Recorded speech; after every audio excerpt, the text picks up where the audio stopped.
Recently I purchased an Xbox One S that had no power. The listing stated it was faulty and just wouldn't turn on. I paid £50 for that Xbox One S. In a recent charity live stream that I'd done, I fixed this Xbox One S. The HDMI in port was completely gone. Somebody had eaten it. The HDMI out port, which is the one that goes to the TV, was ruined. I replaced the HDMI out port and somewhat rectified the in-port traces in a video recently. However, with the same Xbox, we now have an issue whereby when we put it in 1080p specifically, it goes all crazy. This tells me that the HDMI retimer chip needs replacing on the Xbox One S motherboard. Hopefully that fixes it. If not, we'll look for something else. If you enjoyed the video, make sure you hit that thumbs up button. Let's go.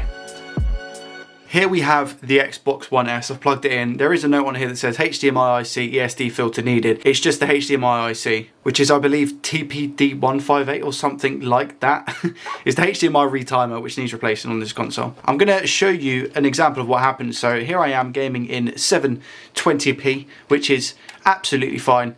The menu, no issues whatsoever. As soon as we go into settings, and we go to general TV and display options, and then we go 1080p, we get a very loud noise coming from the Xbox, which I've turned down because it's probably going to be deafening you guys.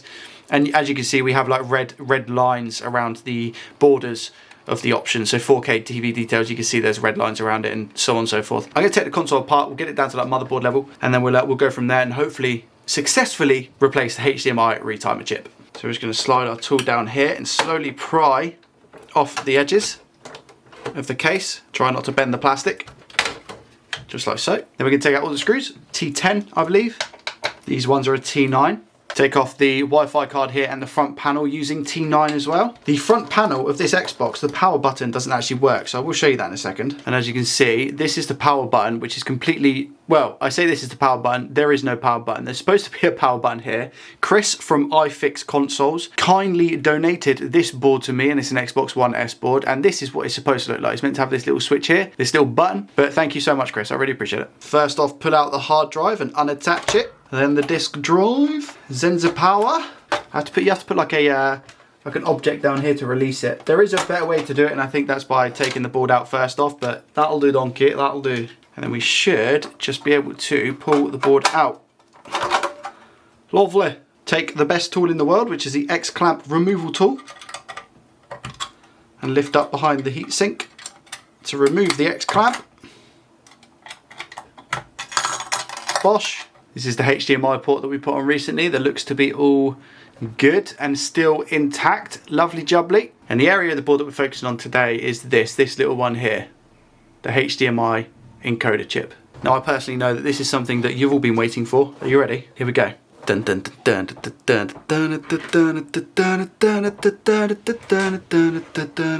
Yes! Please don't ask me why there is a banana on my Xbox. However, quick shout out to Roy, who is an absolute legend, sent me this mounting piece for my Andenstar microscope. Guy's a legend, like didn't have to do it. I've hooked it up to an arm that I've got, a monitor arm. What are those? What it allows me to do is work on bigger boards and being able to just move it freely. I have to use this clip here to move it up and down. This isn't the best thing because it's so tough to move, but I mean it will do for the time being. And what Roy has also done is on the back of it, it says JDT in my font.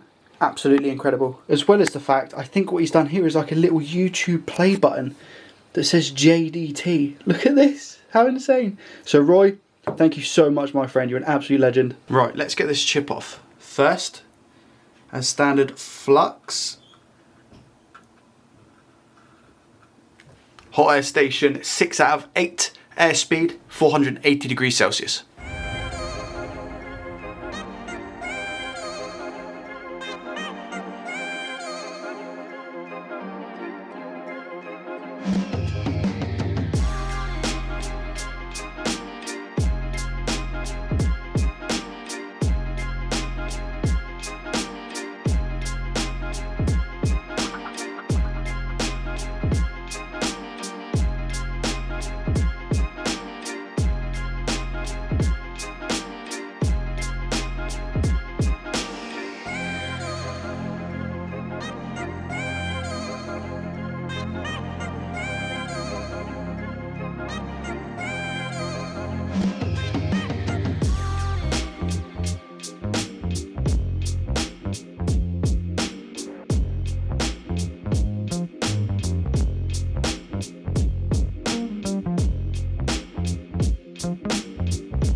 I think we all know it's not going to be, obviously, an amazing job. However, I feel like when I can find it, it's going to be okay.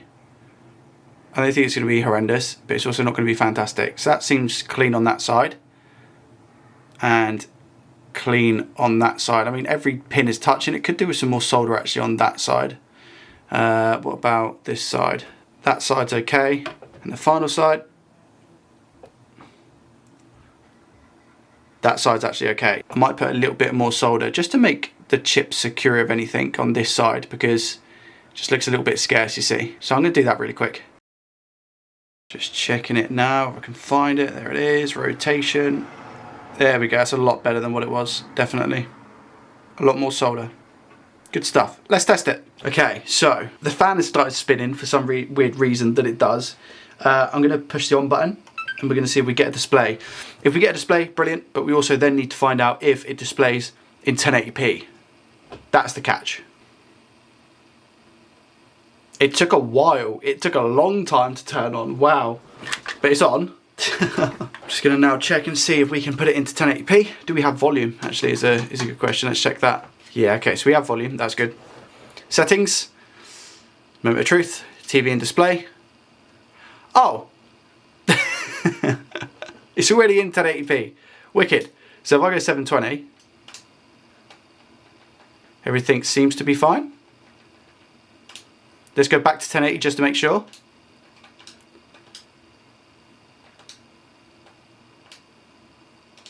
I think we're good. I'm just going to restart just to make sure. All right, seems to be all good. Yeah, very responsive. Restarted a lot quicker than what I did last time. So, yeah. Excuse me. I'll make sure to put this all back together, fresh thermal paste, give the fan a clean as well, test the disk drive. But for what we wanted to do today, which is replace the retimer chip, it's gone from 720 to 1080p, got rid of those red bars, those red annoying, and those sounds that were driving me insane. So I call that a success. Thank you guys so much for watching, and I will see you in the next one. Peace.